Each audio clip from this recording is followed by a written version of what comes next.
Okay, chapter 3 is on factors and products. In our first section, we're only going to, this unit, we're going to do the first two sections of chapter 3 and then move on to chapter 4. And then we'll come back in the next unit to do the remaining sections in chapter 3.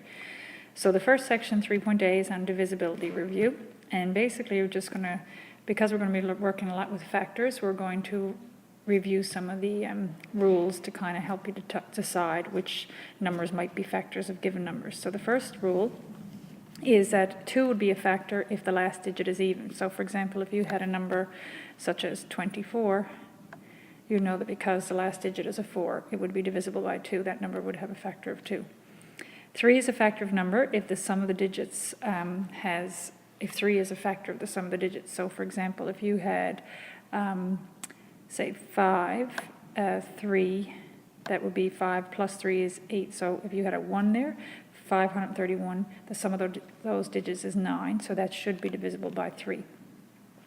Number 4 is a factor of a number if 4 is a factor of the last two digits. So if we had, for example, 316, because that ends in 16, which is divisible by 4, then 4 should be a factor of 316. 5 is a factor of a number if the last digit is 0 or 5. So if we had, for example, 35, we know that that would be divisible by 5 because the last digit is a 5. Factor of 6 would be a factor of a number if the number is both divisible by 2 and 3. So that would mean that it would have to have, for example, like 24 would be divisible by 2 because it has an even digit, and the sum of the digits, 4 and 2 is 6, is divisible by 3. So therefore, since 2 is a factor and 3 is a factor, 6 has to be a factor of 24. 8 is a factor of number if 8 is a factor of the last three digits. So if you had something like 3, 2, 8, 8 goes into 3, 2, 8 evenly, because 8 goes into 32 4 times, and then it goes into 8 once. So if the number has the last three digits divisible by 8, then the number would be divisible by 8.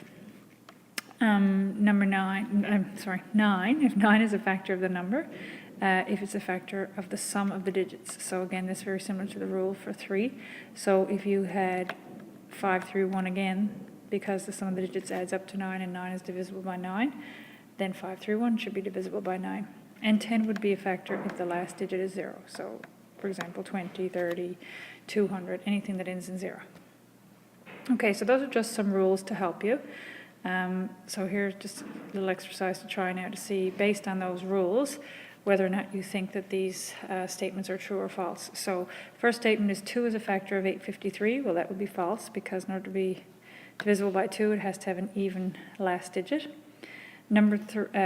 Part B is 3 a factor of 552, or the statement is 3 is a factor of 552, so 5 plus 2 would be 12, which is divisible by 3, so that should be a true statement.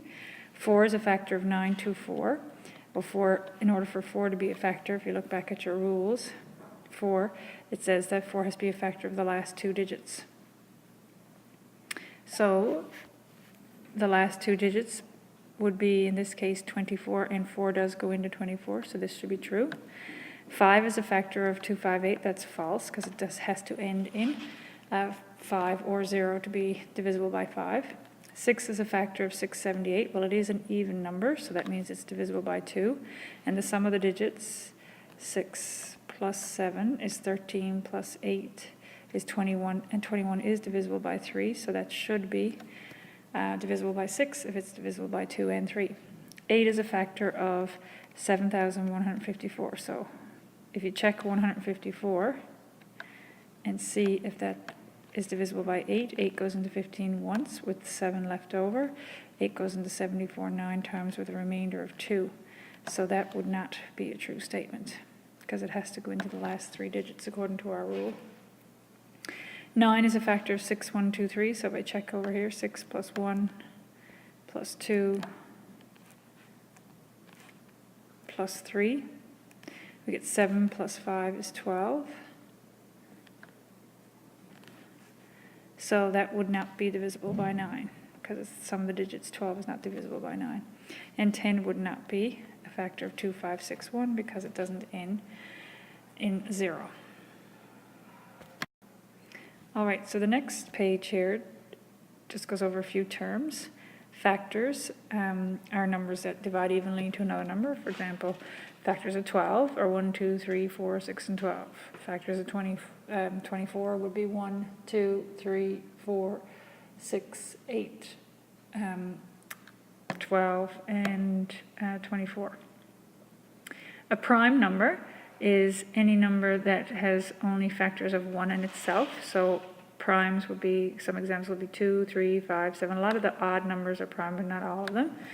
Because 15 is odd, but it's not prime. It has factors of 3 and 5 in addition to 1 and 15. 2 is the only even prime number. Composite number is a number that has more than 2 factors, so basically numbers that aren't prime. So 4, 10, 12, 24, all those have more than just 1 in itself as factors, so they would be composite. Prime factorization is when you express the product of a number in terms of its prime factors. So for example, 12, and you might have done factor trees back in younger grades, so 12, for example, would be 4 times 3 would be a possible way of factoring that, but that's not prime because 4 can be broken down to 2 times 2. And then that would be 2 times 2 times 3 would be your prime factors to give you 12. The greatest common factor would be the largest factor that goes into both numbers, or however many numbers you're talking about. And the least common multiple would be the smallest number that the numbers you're talking about can divide into. So it's divisible by, for example, the LCM of 12 and 18. If you think about the multiples of 12, you get 12, and then 24, and then 36, and so on. And then 48, and so on. And if you did the multiples of 18, you'd have 18, and then 2 18s would be 36, so there's your least common multiple. All right, so we're going to do practice some factoring trees now. And the first one, you can start off, there's several ways you can start off, but everyone should end up with the same answer in the end.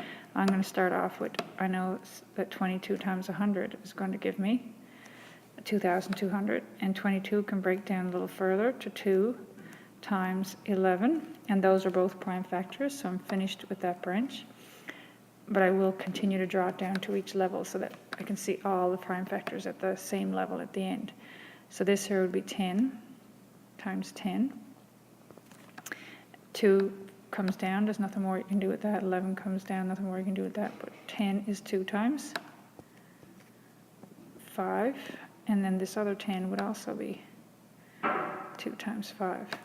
So the prime factorization of 2,200 would be usually list them in order of smallest factors up to largest factors. So 2 is a factor, and there are 3 2s, multiplied there in the prime factorization. So that would be the same as 2 cubed times, there's next prime factor is 5, and there's 2 of those multiplied, so that's the same as 5 squared times 11. And you can always check to make sure that that's right. You multiply it out in your calculator. 2 cubed is 8 times 25 would be 5 squared times 11. You check it, it does give you 2,200. So if we write the prime factorization for each of these, this one here, I can see that 2 goes into it. So 2 goes into that. 4, 2, 1. And then if you check 4, 2, 1, it's not divisible by, it's not an even number, it's not divisible by 2. Some of the digits don't add up to something that is divisible by 3 or 9. 4, the last 2 digits aren't divisible by 4. It's not divisible by 5 because it doesn't end in 5 or 0. It's not divisible by 6 because 2 or 3 aren't factors. Is not divisible by 7. If you check, it doesn't work. And 7 goes into 42, but not. Then there'll still be, doesn't go into 1, so there'll be still 1 left over. What I was just doing there out loud was 7 goes into 421 if I do it like that. 7 goes into 421, 6 goes into 42 6 times, and then it doesn't go into 1. So there would be 60 with a remainder of, yeah. 8 does not go into it. 8 goes into 42 5 times, but 2 left over, but 8 does not go evenly into 21. We already said 9 doesn't, 10 doesn't. So you could check, those are the ones we have the rules for, but a quick way to check as well is to check the square root of 421 is 20.5 around there. So basically, if you check all the primes less than 20, and none of them less than the square root of the number, and none of them divide into it, then it's a prime number. So if I check those, and I did it in class, we check all the primes less than the square root of 421, none of them are divisible, none of them divide into 421, so that's the final factorization for that. All right, so 1260, if you break that down, I know that 10 goes into it, 10 times 126. Then I can break down the 10 into 2 times 5. And then I can break the 126. I know that 6 goes into that. 6 goes into 12 2 times, and 6 goes into 6 once. I'm just dividing, similar to what I did up here with the 7 and the 421. I'm just dividing that in my head there. And this is 2, and this is 5 6s. 2 times 3. And this is 3 times 7, and all of those numbers are prime factors. So we would have as our prime factors 2 times 2 is 2 squared, 3 just 2 3's multiplied, so that's a 3 squared, and then it's 5 times 5, and then times 7 would be what 1260 equals in its prime factorization. All right, so greatest common factor is another topic we're going to review, and you've done that before. There's a couple of ways you can identify the greatest common factor. One is to list off the factors, and we call factor rainbows. And you don't actually have to draw all those arcs, but basically what you're doing is you're listing off all the factors. One goes into it. 1 is a factor of 20, 2 is 120, 2 is a factor of 120, 3 is a factor of 120, 4 is a factor of 120, 5 is a factor of 126, 8 and 10. And once you get to 10, the next one is 12. And because 10 times 12 are a pair, 10 times 12 are a pair, you know that you've kind of reached the halfway point. So all the remaining numbers are basically the matches of the ones that came before 10. So 8, the next number would be the number that multiplied by 8 gives you 120. Which would be 15. The next number would be the one that matches up with 6. So that would be 20 times 6 gives you, and then you just continue on listing them off. So when we look at these factor rainbows for 120 and 132, you can see that the common ones, the ones that are in both lists, are 1, 2, 3, 4, 6, and 12. So the greatest of these would be 12. We could also do this using the prime factorization trees. And if we break down 120 into its prime factors, you see it here, listed here, that the prime factors are 2 times 2 times 3 times 2 times 5 for 120.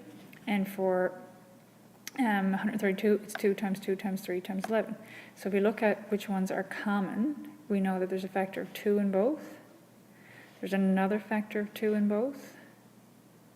There's a factor of 3 in both, but there isn't another 2 or a 5 or an 11 in both. So the only ones that are in both are 2 times 2 times 3, which is 12.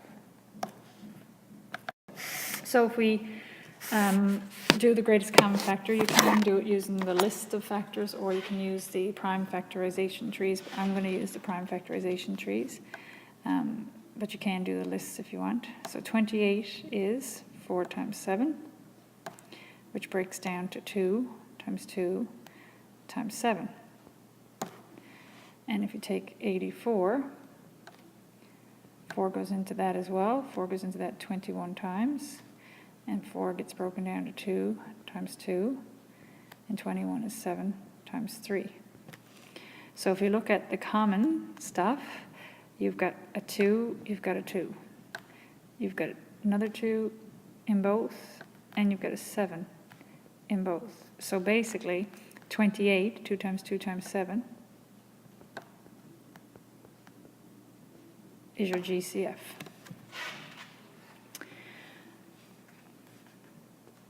If you want to write that as GCF of 28 and 84 equals 28.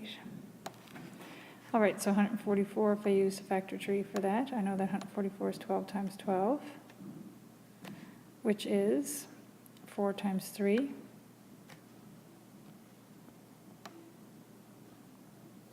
And then 4 is 2 times 2.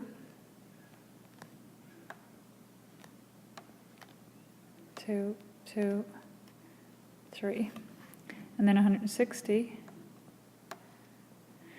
is 4 times 40, which breaks down to 2 times 2, which breaks down to 5 times 4, 2, 2, 5, 2, and 2.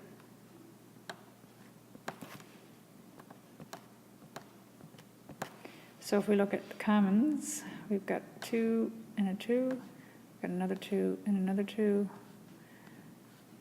We don't have any 3s, but we do have another 2 and another 2 and another 2 and another 2. So basically, the GCF would be 2 times 2 times 2 times 2, or 16. So GCF of 144 and 160 would be 16. So the next one has them in prime factorization, already written in terms of the prime factorization. So if we look at the GCF here, we would look at, you've got 2 squared in both of them, so 2 squared would be part of the GCF. You have 5 squared only in one of them. You do have 7s in both, but one is a power of 7 and one is a power of 7 to the 4. So if you want the common factor, you have to only take the 7, because there's only one 7 in both. 7 to the 4 is only in this one. There's not enough 7s in the other one. So your GCF there would be 4 times 7, which is 28. All right, so finding the LCM, there's a couple of methods you've done before. Well, one of them you've done, you might not have done the prime factorization method. But the first one is to list all your multiples of the numbers until the same number appears in both lists. So you're looking at the multiples of 12, 1 12 is 12, 2 12s are 24, 3 12s are 36, 4 12s are 48, and so on. Multiples of 18, 18, and then 2 18s are 36, 3 18s are 54, 4 18s are 72, and so on. Those are the multiples of 12 and 18. There's a mistake here. This should be not a 5. This should be an 8 right here. So the LCM of 12 and 18, if you look at it, the first multiple that they have in common is 36. But that's fine if you get the multiple right away, but if you've got to do a long list of multiples until you find the common one, it can be a little bit tedious. So prime factorization is probably a little bit more of an efficient way, especially for larger numbers. So these aren't too large, but we can still use the same method. So 12 is 4 times 3, which is 2 times 2 times 3. And 18 is 3 times 6, which is 3, and 2 times 3. So now this time, though, if you're looking for the prime, looking at the prime factorization, we know that 12 is 2 squared times 3 according to our prime factorization tree, and 18 is 2 times 3 squared.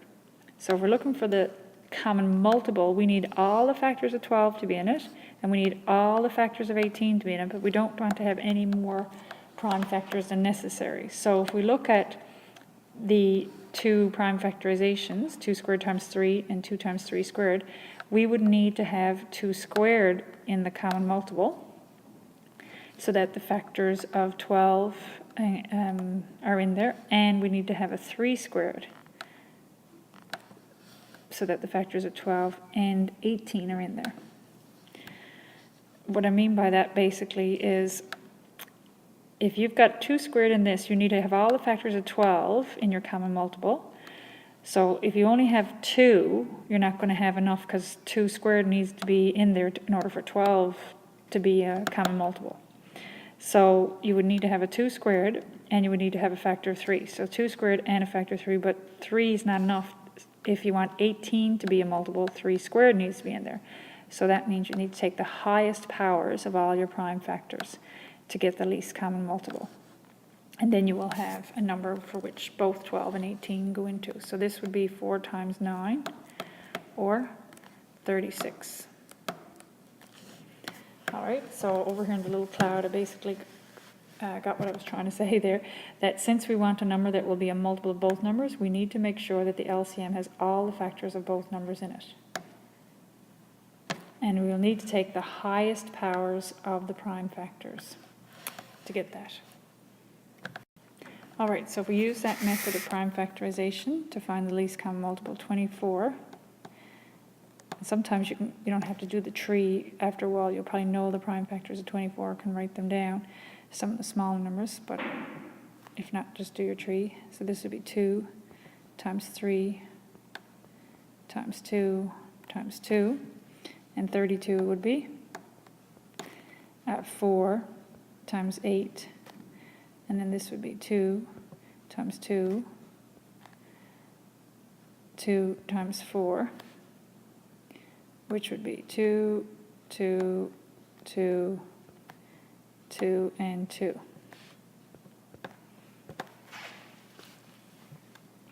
So we have the least common multiple here for the first example of 24 and 32. You would need, this one has 3 2's. The first one, 24, is 2 cubed times 3, and this one is 2 to the 5. So you would need to have a 2 to the 5. And having a 2 to the 5 would definitely make the number we want to be a multiple of 32, but in order for it to be a multiple of 24, it also has to have a factor of 3 in there. So we've already got the 2 cubed taken care of because that's included in the 2 to the 5, but we do need 3. So basically, when you look at your prime factorizations, you need all the prime factors that occur and the highest powers of those that occur.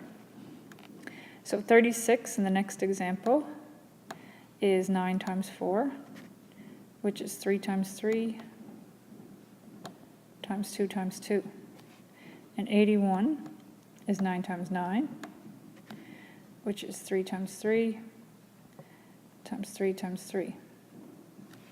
So this is 2 squared times 3 squared, and this one is 3 to the 4. So our LCM of 36 and 81 would equal, you'd need a 2 squared, so that 36 would have its factor of 2 squared in there, and you'd need a 3 squared, but in the other one, if you look at it, you've got 3 to the 4, so you take the higher power, so that 3 to the 4 and 3 to the square would be in there. So that would equal, and if I go back, sorry, I should have done this too, 32.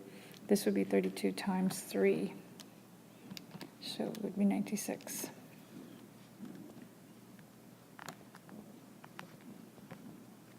And this one over here would be 4 times 81, which would be 324. And this one is already has its prime factorization taken, so you'd know there that the LCM would be equal to, you'd need a 2, and you need 2 squared. You need a prime factor of 5, and you need a 5 squared. And there's 2 7s, but you'd only need 7 to the 4. Each term has a 7, not 2 7s.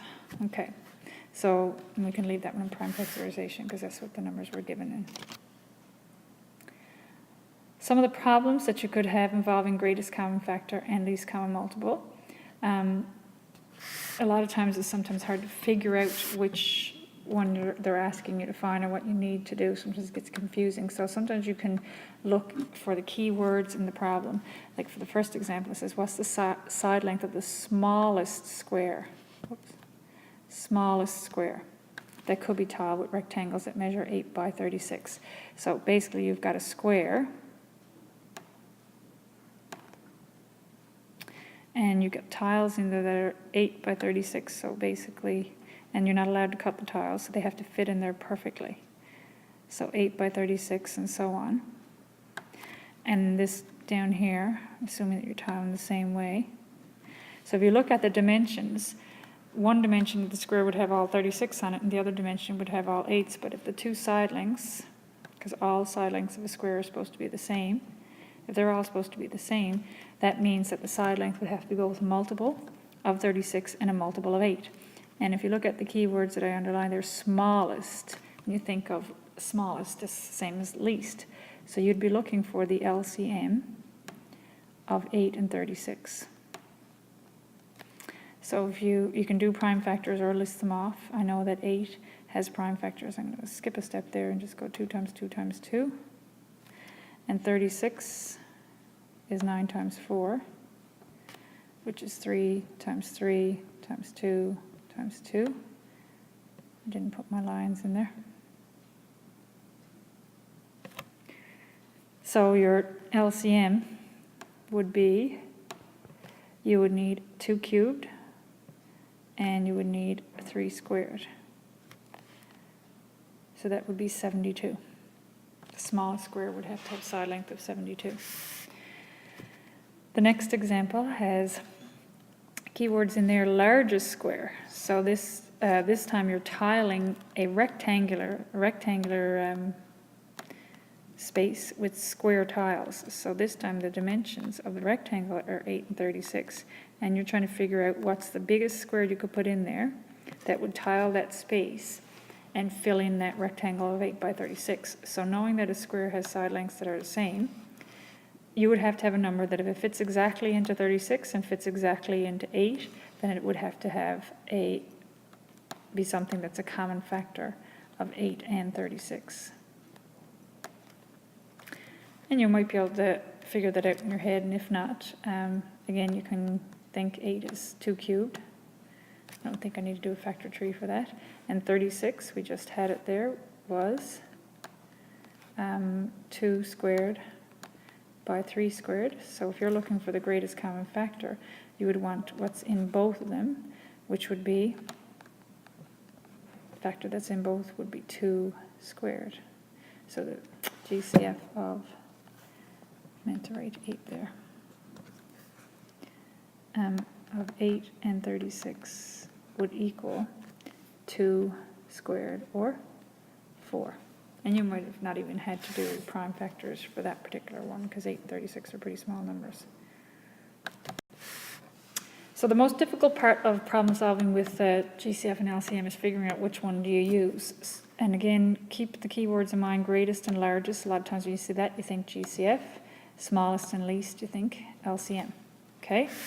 So the first one here says pencils come in packages of 10, erasers come in packages of 12. Jason wants to purchase the smallest number of pencils and erasers so that he will have exactly 1 eraser per pencil. So basically he's going to purchase a bunch of packages, but he wants to make sure that when he matches them up, he has 1 eraser and 1 eraser for every pencil that he has. So if you're looking at the keywords in this, it's looking for smallest number. So the smallest number would have to be the least common multiple of 10 and 12. So you can list off the multiples of 10, list off the multiples of 12 until you get the smallest common multiple, or you can go to prime factors. 10 is 2 times 5, 12 is 4 times 3, which is 2 times 2 times 3. So your LCM would be,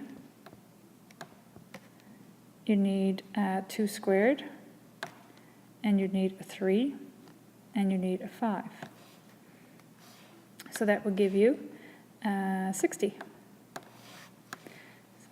Or you could do this one by doing 10, 20, 30, 40, 50, 60, so on, and 12, 24, 36, 48, 60, and so on, you would get the least common multiple would be 60.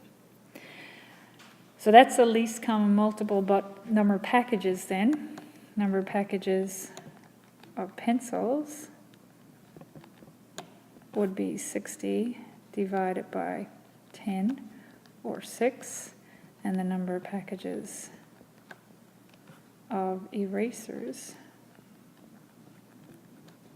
would be 60 divided by 12 is 5. All right, Sam has 2 pieces of cloth. One is 72 inches wide, the other is 90 inches wide. She wants to cut each into strips of equal width so that they are as wide as possible. So when you see that, you're thinking greater. So if you think about this for a minute, this would be a GCF problem because you're looking to cut the strips of cut the cloth of 72 inches wide into equal strips and 90 inches wide into equal strips. So you're basically trying to find something that goes into both 72 and 90. So that would be the GCF of 72 and 90. So you can use factor trees, or you can just think about it. You might know what the greatest common factor of those two numbers are if you're familiar with all your factors. 72 is 9 and 8, 3 and 3, 2 and 2 and 2. So that would be the prime factorization for 72, and 90 would be 9 and 10, which is 3 times 3, 2 times 5. And if you're looking for the GCF, you got a 3, you got a 3, 3, you get 3, 2, 2.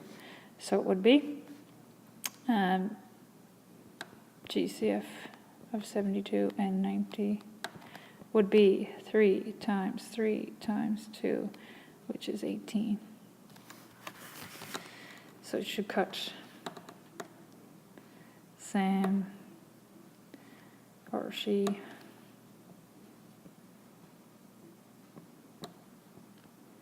should cut 18-inch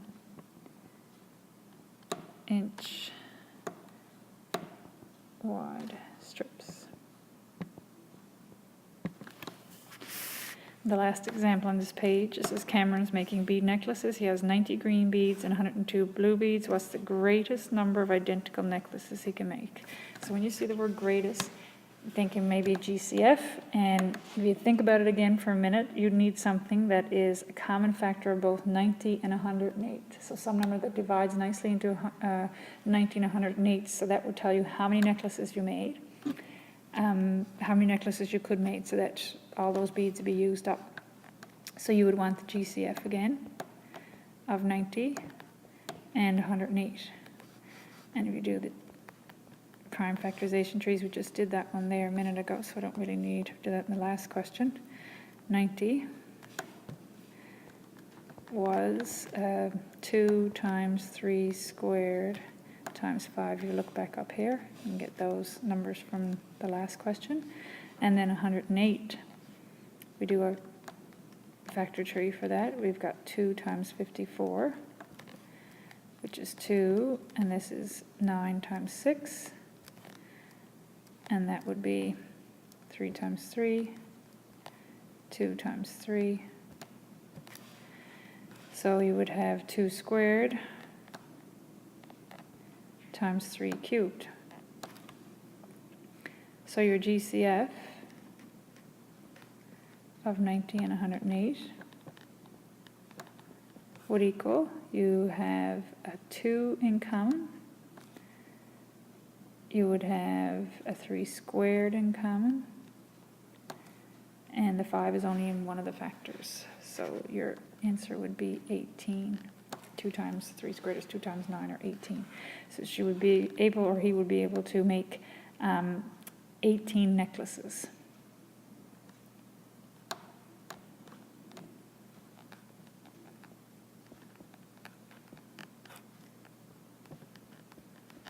And if you wanted to figure out how many beads of each color would be in there, 90 divided by 18 would be 5.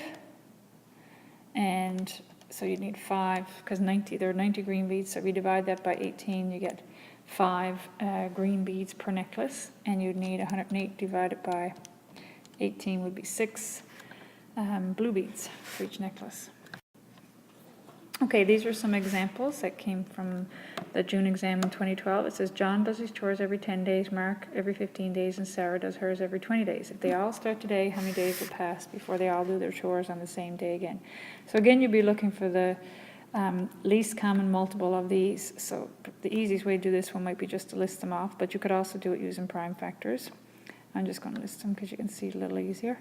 So 10, 20, 30, 40, 50, 60, 70, 80, and so on. And then Sarah would be 15, so this was Mark. Oh no, sorry, John.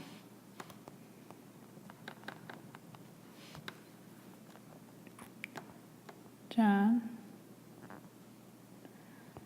And then this was Mark.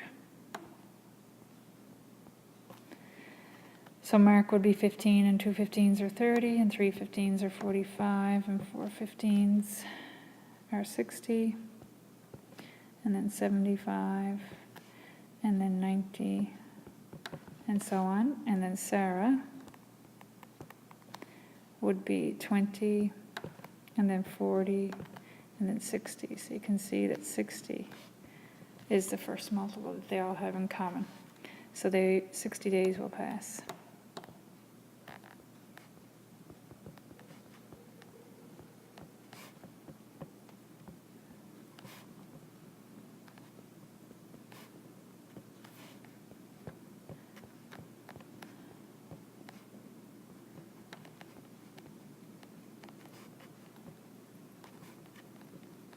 So 60 days will pass before they all do the chores on the same day again. The next and last word problem for this section is one trip around track is 440 yards. One runner can complete one lap in 8 minutes, and the other runner can complete it in 6 minutes. How long will it take for both runners to arrive at their starting point if they start at the same time and maintain the same speed? So basically, the first runner is going to start, and then 8 minutes later is going to cross that starting line, assuming that they're keeping the same pace. And then 16 minutes later we'll cross it again, and then 24 minutes later we'll cross it again, and then 32 minutes later we'll cross it again, and then another 8 minutes onto that will be 40 minutes, and so on. And then the second runner will start at the same time, but it won't cross until 6 minutes later, and then 12 minutes later, and then 18 minutes later, another 6 added on, so that will be 24, and we can see that we have, again, least common multiple, so they wouldn't be crossing over the finish line or the start line until 24 minutes into the race. It will take 24 minutes.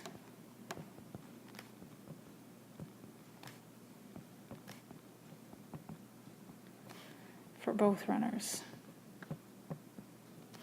to arrive at the starting line together.